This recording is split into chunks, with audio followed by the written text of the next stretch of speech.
Hello everybody, welcome back to video. And today, I'm going to be looking at the best movie from every year I've been alive. This is going to go all the way from 2004 to now. So, I do want to say this quickly. I am going to be doing a best movies list. And I figured I'll do this one first because a lot of movies on that best movies list actually are from before I was born. A decent amount of them anyway. So, I felt like, yeah, I could do this. So, 2004, National Treasure. It's a really fun movie. It's got Nicolas Cage. He's great in the movie. And, it's just a fun movie. Also, as well, 2004 also had the Ray Charles biopic starring Jamie Foxx, which is the runner-up. And out of those two, the Ray Charles movie is the better movie. But in terms of personal favorites, I prefer National Treasure.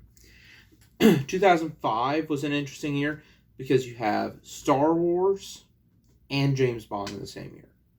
Because with this year, you have Revenge of the Sith and you have Casino Royale. I'm going with Revenge of the Sith. Probably a hot take that I prefer Revenge of the Sith to Casino Royale. In terms of score, Casino wins. In terms of the fight scenes is really what raises Revenge of the Sith. Especially the Mustafar duel. Okay, 2006 is Dead Man's Chest. Now, this is the second Pirates of the Caribbean movie, and it's also the one to introduce Davy Jones into the franchise. I think that a lot of people will probably say, oh yeah, it's the first one and then this one. I think this is actually the best movie of the franchise. It's really good. It's got the strongest story. And I think, honestly, maybe Johnny Depp's best performance is Jack Sparrow. Combine that with the introduction of the best villain of the series, and yeah, it's easy. So 2007, it's At World's End. It's not as good as Dead Man's Chest, but it still does a good job of picking up the pieces from that movie. Another really good Johnny Depp performance. And single-handedly, I think the best climax of the series with the Maelstrom battle at the end. Very good. Gonna avoid spoiler talk for some of these. Okay, 2008 Iron Man. I know it's a little bit of a cliche, but I am going with Iron Man here. It's a great movie. Robert Downey Jr. kills it as Iron Man. And honestly, if it had not been for that casting, we might not have the MCU in general, which has produced a lot of great movies, as I'm going to get into later. So, yeah. And I am going to say quickly, just because a movie is the top for that year doesn't mean it's the top for that franchise, if that makes sense. It's just the best from said year. So, we're going to get to an example of that in a minute. But first, 2009, Robert Downey Jr. Sherlock Holmes. I think I've seen several takes, whether it be Cumberbatch, some of the older performances, and Tom Baker. I've seen a lot of Sherlock Holmes performances, but ultimately Robert Downey Jr. is my personal favorite. And yeah, his first movie is really good. It's got a really good case where you think the supernatural is at play, and it just leads to such an interesting plot that, yeah, it's just great. Okay, 2010. This is what I was getting to, because my pick is Toy Story 3. A lot of people are probably going to say Inception, which is the runner-up. That is the second best movie of the year. But ultimately, I just have more fond memories associated with Toy Story 3 than I do something like Inception. So, yeah. And I personally believe that out of the 4 Toy Story movies, 3 is the weakest. However, when it comes to the release year of 2010, I think it's the strongest movie. Which I think is just saying how great the Toy Story series is for those main 4. Okay, 2011. There were a couple of ones I almost went with. It was almost First Avenger, But I went with the other Robert Downey Jr. Sherlock Holmes movie, A Game of Shadows. Now, this one, it was obvious at some point they were going to have Downey Jr. face off against Moriarty. And honestly, I think this is the best way to do it with this particular iteration of Holmes. And while some people might argue it's not as strong as the first one, I think it's got a really good story to it, and I think it's got a great plot. It's just a great movie in general. Both of the Downey Jr. Holmes movies are really good. All right, 2012. Some people will probably say The Avengers, but I'm going with Skyfall. I think Skyfall is single-handedly the best Bond movie of my lifetime. One of the best in general for the series. I think Craig delivers his best performance. You get a great performance from Judi Dench as M, and Javier Bardem is one of the best Bond villains. So, yeah, it's a great movie. Whether you're a fan of Bond or not, it still kind of works if you haven't really seen any of the other ones, because while the Craig ones are connected together, this one and Casino Royale you can watch by themselves. So, yeah. 2013, The Wolverine. Now, it's not as good as Logan, but The Wolverine, looking at 2013, was my pick for the year. It's a really strong movie. It's got great performances. I think Hugh Jackman's actually pretty underrated in this movie. So, yeah, The Wolverine. 2014. There were actually several. There was the Lego Movie, Dawn of the Planet of the Apes, The Winter Soldier, but ultimately I went with Guardians. And it was really close because I really flip-flopped a lot between Winter Soldier and Guardians, but ultimately I think Guardians, as of right now, slightly, I prefer that movie a little bit more than Winter Soldier. Okay, 2015, I'm going with Furious 7.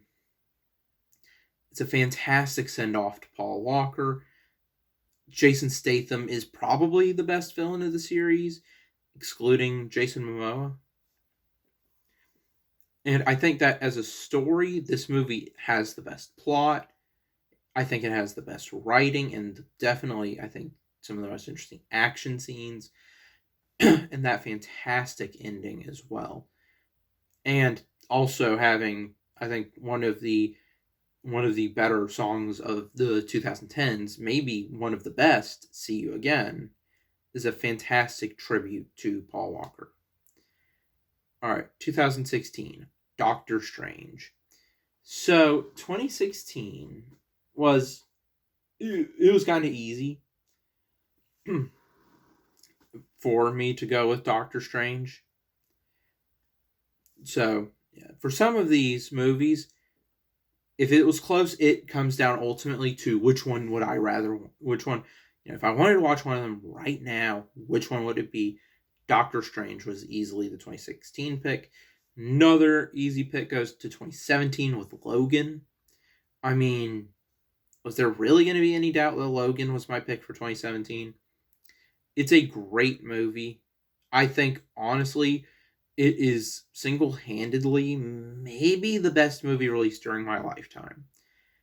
It is an incredible movie. Hugh Jackman gets a great send-off for Wolverine. It's got, I think, the best performances of the X-Men series. And, I mean, it's just a great movie. 2018, Marvel keeps up its streak with Infinity War. It was really good. It just really was. So, 2019. Okay, so 2019 actually saw what was, at the time, my most anticipated movie ever getting released, and that was Toy Story 4. It's not my pick for the year. I'm going with Endgame, I know. It's an easy one, but, I mean, it really is a great movie. Other great movies were Breakthrough and Unplanned. Those two movies were incredible, but ultimately, in terms of which one would I want to watch again, It's Endgame. I'm going with Endgame. 2020. Now, a lot of the movies that were planned for release this year actually were delayed to future years. In fact, I think fully now we're only catching up with what we should have gotten already. So 2020, haven't seen that many movies from it, but I'm going with Soul. Not the best Pixar movie, but it's a great Pixar movie. It's fantastic. Jamie Foxx kills it in this movie. Voice acting is fantastic.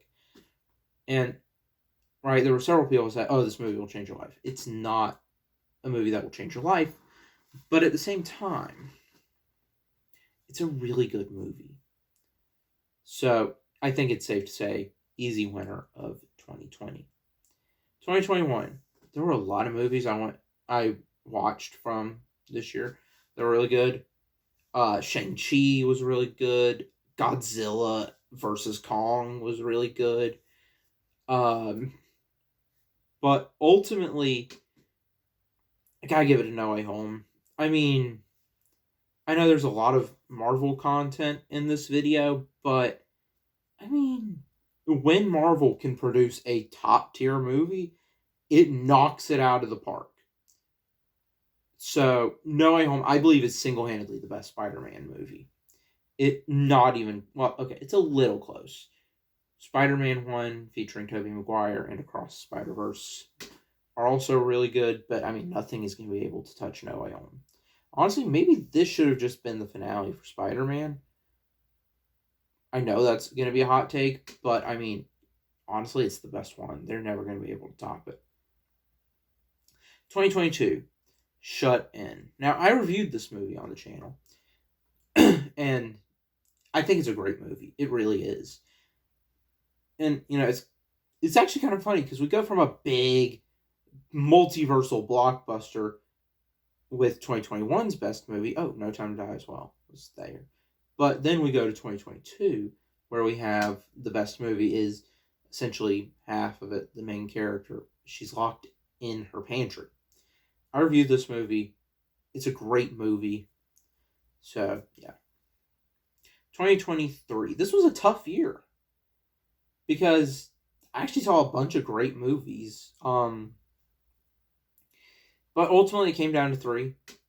I really have a hard time picking because I actually wanted to do a video on the best movies of last year, but it's such a hard decision, because the 3 that it keeps going between in my brain are all just incredible.